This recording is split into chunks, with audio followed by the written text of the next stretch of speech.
So I'm supposed to represent Galagas. I actually equally can represent Dasaris because I live with them. I also can equally represent the NNEs because the NNE lady here is the youngest sister of mine who grew up together. Guttikondas wouldn't have the opportunity to speak either, so I can represent them too because I lived under the same roof with Sri Guttikonda. Well, actually, I also need to say something for my parents. That is her oldest brother and his oldest sister.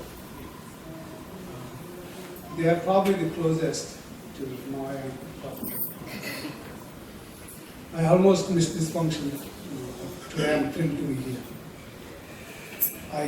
I'm not going to do all the praising. A lot of people have done it. I have seen the other side of it, where my grandparents struggled to collect the money, or when I say collect, not begging, to put together money for his education, other centers' education. The affection, one thing I will speak, probably there are about 5 or 6 generations here, coming from Sri Guttikonda.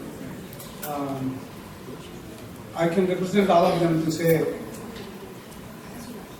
we have the greatest affection for these two. They always receive the most affection from all the members of the family, without any exception.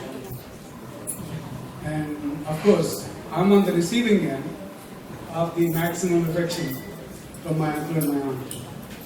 And I guess to the end of my life, I will always cherish that.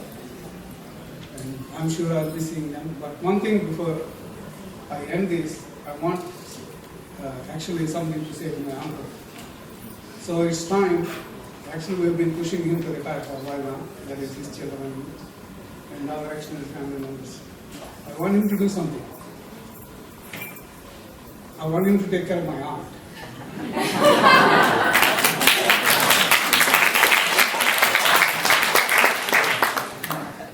I also want him to be very happy.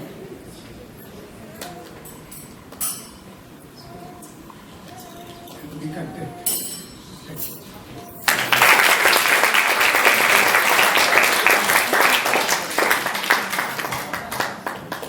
It's my pleasure now to invite Dr. Satish and Rashmi to reflect on on this wonderful occasion. I think Dr. Ammani has done a wonderful job introducing them. I've just gotten to know them over the last few years, and it's really wonderful people. And please come up.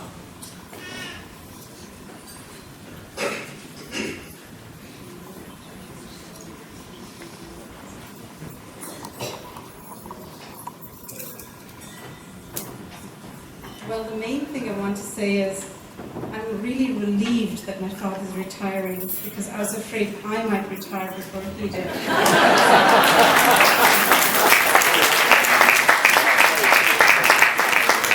I think there's something about my father that makes this statement true for all of us, which is that it takes a village to raise a child. I think we've all been part of this village for my father in so many ways. I remember when we were kids, if my father had a morning class to go to teach, we all had to pull together to get him to school on time. We'd be looking for his glasses, which were often just on top of his head and he couldn't find them. I used to polish his shoes for him for 25 cents, I think.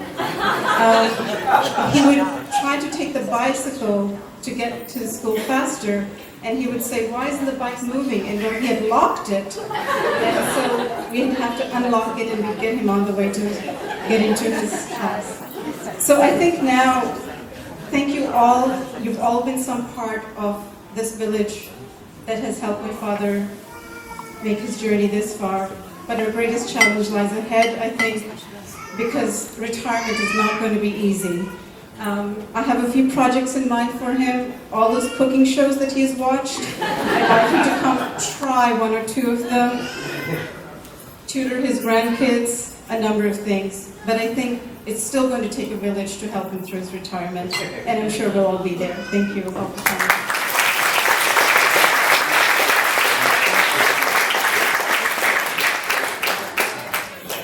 We're getting to the close of this part of the session. I'll have a few thoughts about my father, and then we'll finish with the toast, and then we'll get on with lunch. And I've been thinking for a long time, what is it that I can say about a person that I've lived my entire life with? What do I know about him? I've only known him vicariously through the students that he's had, and yesterday was a very revealing thing to me, because I looked back and said, what happened during my childhood? What do I recall? It was a big blank. The reason was he was never home. He was always with the students in his laboratory, and occasionally we would see him. And every time that we did interact, the only word that would be uttered at that time, and this is a very easy Telugu word for most parents, Sadavara Yadava. And he's breathed. Now, I took that to heart. I read a lot. The problem was, it wasn't the textbooks. I was a great fiction reader. Because I get caught doing this. So ultimately, I had to reach a point where I could find something that was in between. I dusted out this big physics book in my 9th grade. It was a pretty large book in those days because it was for all 3 grades, 9, 10, and 11. It was a fairly large, extensive textbook of physics. Physics, he's a physicist, so I thought that would impress him. And while I'd open and read it, or appeared to be so, there was another book inside, which was my Alistair MacLean or whatever else that I was reading in those days. Soon enough, though, I would get caught, and of course, I would have to pay the penalty for that. I'm reminded at this point, with something that Mark Twain had said, which is a very interesting statement. He said that when I was a boy of 14, my father was so ignorant, I could hardly stand to have him around me. But when I was 21, I was amazed to see how much he had learned in 7 years. It's so true for all of our families. We think of our fathers the same way. Now, a memo to my children, if you ever try to cheat, you're looking at the master of deception here, don't try it. I spent my childhood in IIT Kanpur, a campus that is very akin to the United States. We had some great friends, chief among which are Professor Smullen and Ruth Smullen, our first friends in India, who have been very kind enough to be here, and I thank them from my bottom of my heart to be here.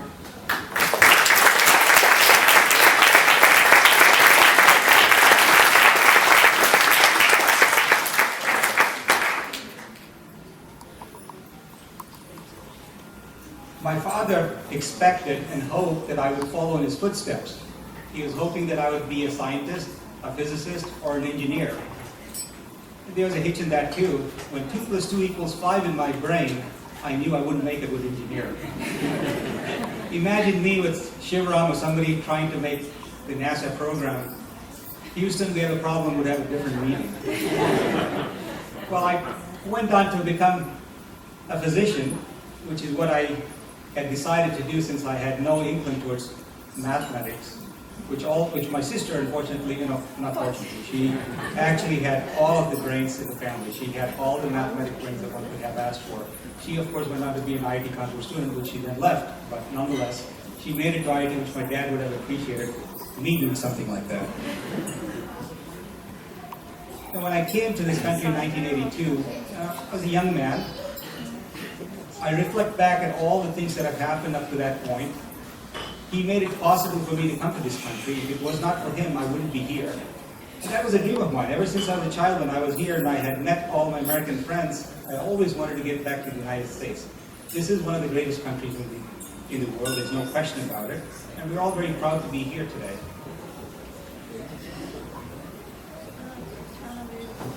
When my father decided to come to MIT and work with Michael Felt, as you all know, it was in the beginning just for a very short period of time, but it is to Michael's credit that he has kept my father here for this length of a period. In fact, this is probably the I think, the longest part of his career in one place in all of his life. Even though Kanpur may have been his original home, it's MIT where he spent most of his time. I wonder if I would be able to do the same in my life. I wonder if I'll be able to give the same things that he has told us, which is not just to read, but by example has shown that it is more than reading and achieving what you can do, that there's a step beyond this, and that is philanthropy. Now, he comes from humble means, but has never forgotten his roots. He has established a small scholarship program in India. He has established a small school in India, a library in his village. All of this to upbring that part of the population that is so downtrodden within the country. That's an appreciation that comes to us later in life. And you have to reflect back and then think about this and say, here's a person who has worked very hard in all of his life, and yet thinks and cares about other people. I take that to heart because as a physician, I need to understand that we have to take care of people. And if we have that, if I can inculcate that into my children, I think I'll have a great day. And I thank you, Dad, for doing that.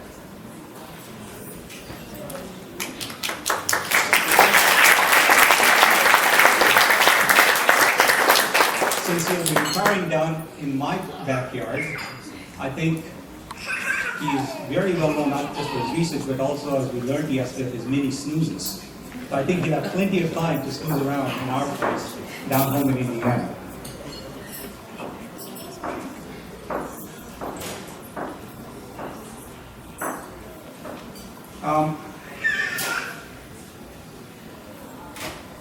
What else can I say? It's hard to put all of these thoughts into words. I'm not very good as a speaker, so I have to beg your pardon for that. All these speakers who have preceded me have done such a wonderful job of telling the core of what my father is. He has been a teacher, a mentor, a colleague to all of you folks. He's been a friend. He's been my father.